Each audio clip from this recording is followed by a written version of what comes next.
Oke, jadi selamat pagi teman-teman, Bapak Ibu dan hadirin semua. Pagi hari ini saya ingin memulai pembicaraan ini dengan mengajak Bapak dan Ibu semua memejamkan mata dulu. Coba deh, kita merem, ya. Tapi jangan tidur ya, hanya merem aja. Oke, kita merem, ya, pejamkan mata, lalu coba pikirkan. Bayangkan dan rasakan, ingat kembali apa, mengapa, bagaimana, dan untuk apa teman-teman semua di sini mengambil keputusan untuk berkuliah. Oke. Kalau sudah muncul jawabannya, lanjutkan ke pertanyaan berikutnya. Mengapa, bagaimana, dan untuk apa teman-teman memutuskan untuk mengambil jurusan dan memilih Atmajaya sebagai kampusnya teman-teman. Dan mungkin untuk yang tidak sedang berkuliah, pertanyaan berikutnya. Mengapa, bagaimana, dan untuk apa saya mengambil keputusan untuk menjalankan hidup seperti yang saya lakukan saat ini.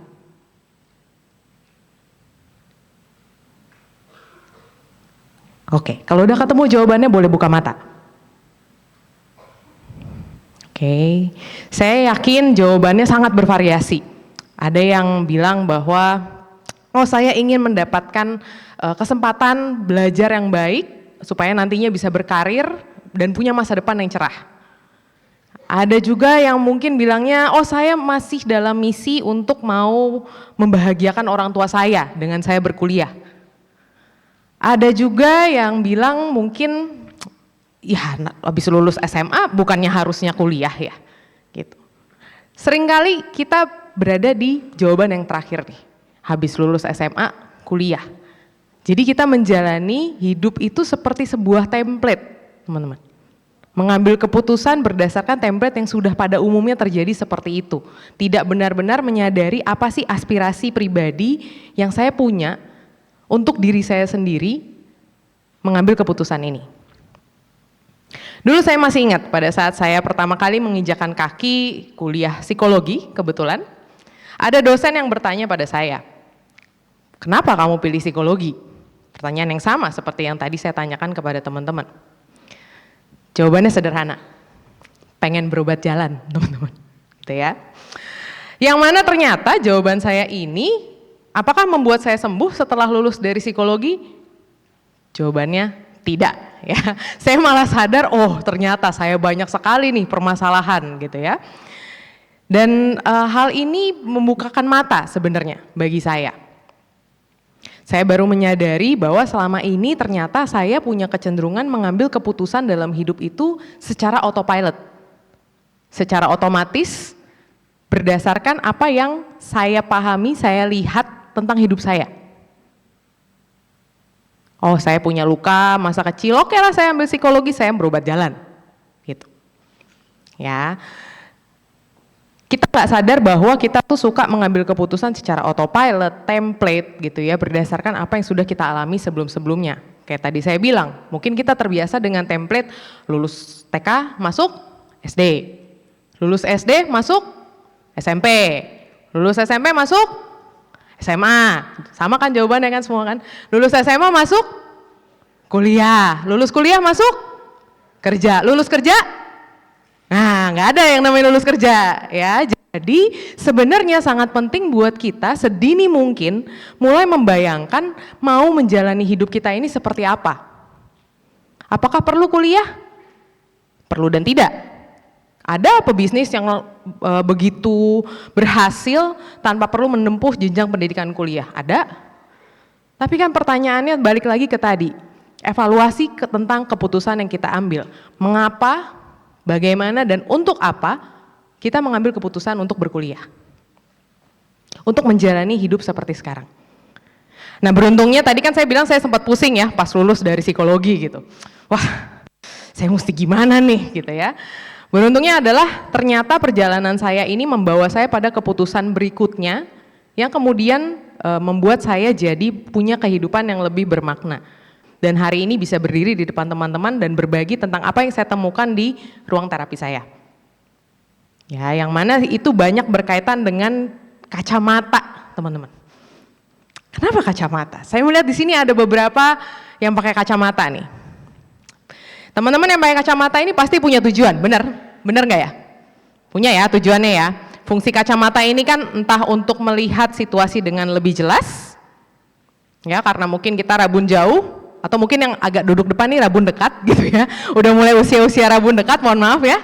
Terus kemudian juga untuk, kadang ada yang untuk tampil stylish aja, jadi lensanya tuh netral. Ayo, bener nggak? Ya. Atau ada juga yang kalau misalnya kita lagi keluar matahari terik, itu kita pakai kacamata hitam supaya menghalau dari terik matahari. Jadi kacamata ini ada fungsinya. Nah, coba teman-teman semua sekarang bayangkan bahwa dalam menjalani hidup itu kita pakai satu kacamata ya yang nggak bisa kita lepas. Jadi kacamata ini kemudian yang membuat kita punya filter untuk melihat apa yang ada di balik kacamata kita, untuk melihat kehidupan kita. Kacamata ini yang disebut sebagai pikiran bawah sadar dan elemen-elemen yang ada di dalamnya. Jadi pikiran kita itu ada dua, ada pikiran sadar sama bawah sadar. Nah, pikiran bawah sadar ini yang terbentuk dari belief, kepercayaan dan seluruh pengalaman hidup yang kita rekam dari sejak kita dalam kandungan ibu sampai hari ini. Semua pengalaman itu kita rekam dalam pikiran bawah sadar kita dan menjadi kacamata kita dalam melihat dunia. Contohnya seperti apa? Teman-teman di sini ada yang belajar naik sepeda? Pernah ya, ada ya belajar naik sepeda ya? Oke, awal-awal naik sepeda itu kan kita pasti, oke, gimana caranya duduk dengan nyaman dulu nih? Kita pasang fokus kita, itu pakai pikiran sadar teman-teman. Jadi kita coba, oke, saya harus kayuh yang mana dulu nih, kanan dulu atau kiri dulu, terus nanti jaga keseimbangan dulu, bener ya, tahapnya kurang lebih seperti itu ya, sampai akhirnya kemudian kita bisa mengayuh sepeda ini tanpa perlu berpikir seperti awal tadi. Akhirnya udah terbiasa, udah kebiasaan tuh, oh udah tahu nih, ini udah nggak perlu pakai mikir lagi, kayuh kaki kanan, kaki kiri, sampai akhirnya bisa ngebut, dan bahkan sampai akhirnya sepeda itu jadi sebuah hobi. Nah, ketika ini sudah menjadi sebuah kebiasaan dan rutin, yang beroperasi itu adalah pikiran bawah sadar kita. Menariknya adalah, masalahnya yang terekam di dalam pikiran bawah sadar kita itu tidak hanya pengalaman belajar saja, tapi juga pengalaman-pengalaman yang berisi emosi negatif, mungkin pengalaman-pengalaman yang sifatnya traumatis, atau luka-luka dalam hidup kita. Emosi dan pengalaman-pengalaman ini itu juga turut kita simpan dan membentuk kacamata kita. Bahkan tidak jarang membuat kacamata kita ini jadi retak. Apa rasanya kalau kita melihat situasi dengan kacamata yang retak? Kejelasan kita dapatkan nggak kira-kira?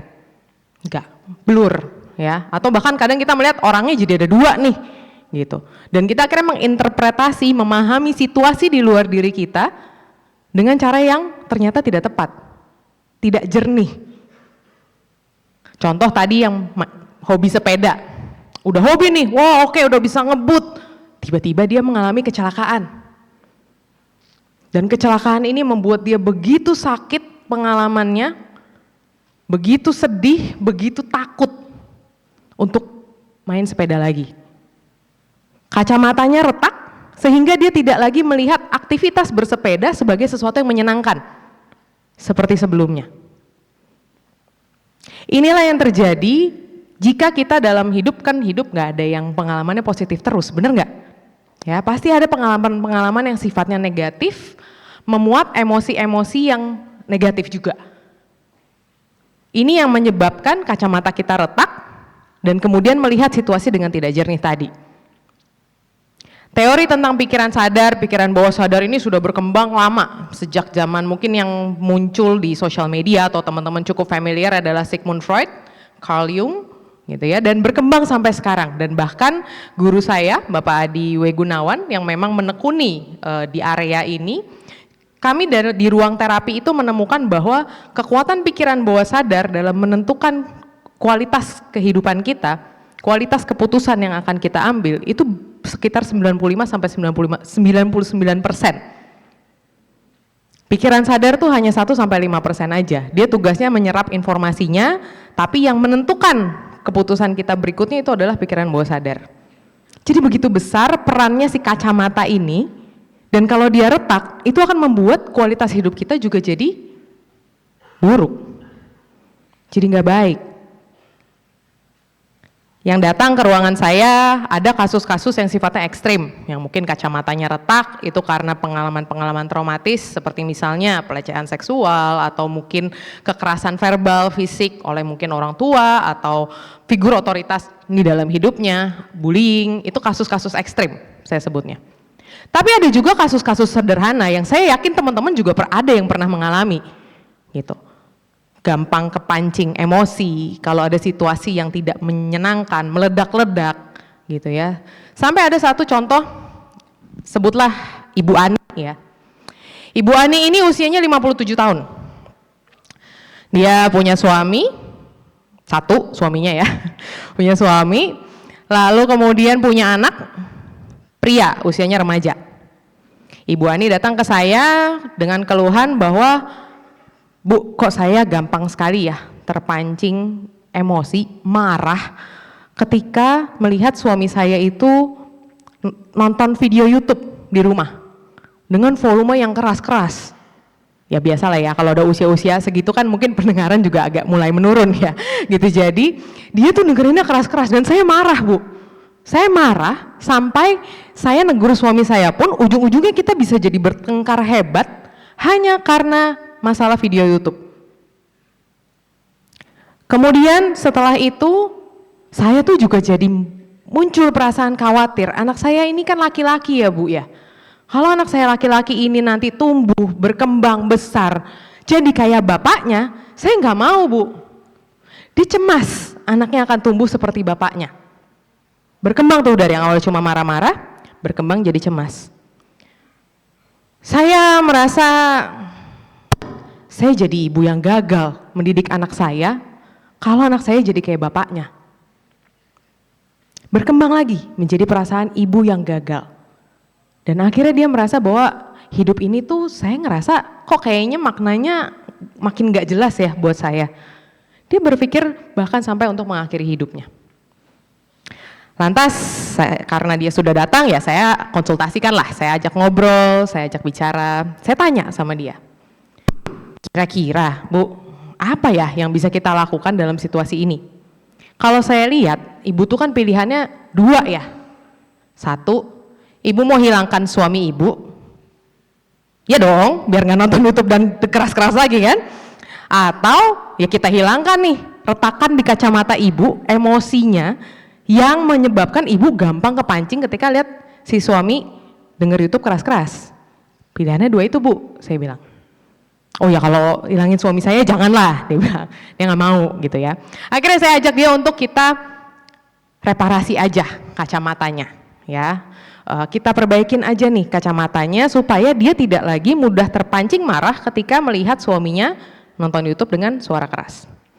Saya cari akar masalahnya, kita berproses mencari akar masalahnya dan ternyata ditemukan bahwa marah ini tuh bukan baru 1-2 hari umurnya. Dia membawa kemarahan selama 27 tahun pernikahannya karena di awal pernikahan itu dia diperlakukan tidak adil oleh suami dan mertuanya.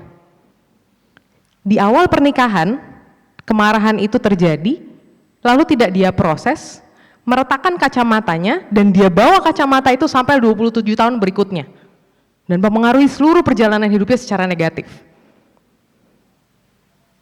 Akhirnya saya bantu ibu ini untuk kita netralisir emosinya, kita perbaiki pemaknaan terhadap kondisinya. Ya puji Tuhan, 1 bulan kemudian ibu ini mengabari saya bahwa, Bu, saya sekarang udah bisa biasa aja kalau lihat suami saya denger YouTube keras-keras. Udah gak marah-marah lagi. Saya juga udah nggak kepikiran buat mengakhiri hidup karena saya merasa anak saya ini sudah saya didik sedemikian rupa dan dia sebenarnya nggak gagal, dia bisa kuliah di luar negeri, dia masih punya masa depan gitu. Jadi Ibu Ani mulai bisa melihat bahwa situasinya ini tidak seburuk yang dia bayangkan sebelumnya. Dan dia sudah tidak lagi berpikir untuk mengakhiri hidup. Bahkan iparnya sempat ada datang nginep gitu ya. Terus kata iparnya, ih rumahmu sekarang damai banget. Kalau dulu tuh kayak medan perang. Tiap kali ada apa ributnya langsung kemana-mana gitu. Jadi kalau teman-teman perhatikan, kadang kita nggak sadar nih bahwa kita tuh lagi pakai kacamata yang retak ini. Yang kita salahin tuh orang dan situasi di luar diri kita. Seolah-olah mereka nih yang kacamatanya retak, mereka yang tidak ideal, mereka yang jahat sama kita. Gitu. Tanpa pernah mencoba melihat ini ada sesuatu nggak ya di kacamata saya. Seperti itu. Nah dari pengalaman Ibu Ani ini kita bisa lihat bagaimana kualitas keputusan Ibu Ani juga turut mempengaruhi kualitas hidupnya. Yang tadinya merasa tidak berdaya, tidak bermakna, akhirnya dia melihat bahwa oh hidup saya tuh ada maknanya loh. Gitu. Dan saya yakin di sini sekarang pertanyaan di benak teman-teman adalah gimana caranya saya tahu kacamata saya retak dan gimana cara perbaikinnya. Pertama-tama sebenarnya kita bicara kembali ke pembentukan lensanya dulu nih di kacamata.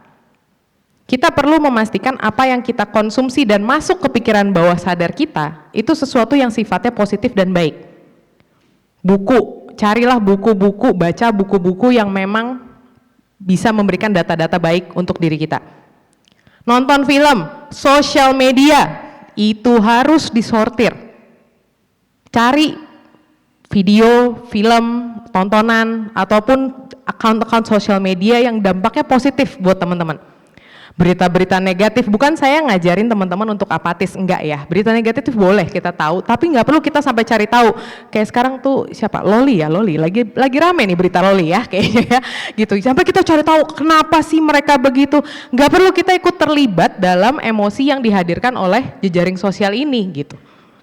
Ya, sortirlah apa yang teman-teman anggap berpengaruh baik untuk pikirannya teman-teman, gitu.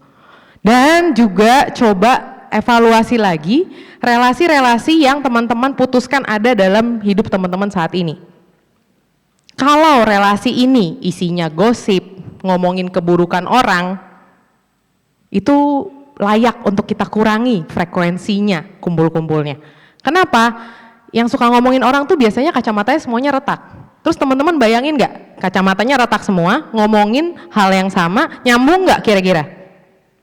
Buram semua tuh omongannya, gitu, nggak ada yang jelas, gitu. Jadi sebisa mungkin itu juga kita batasi, gitu.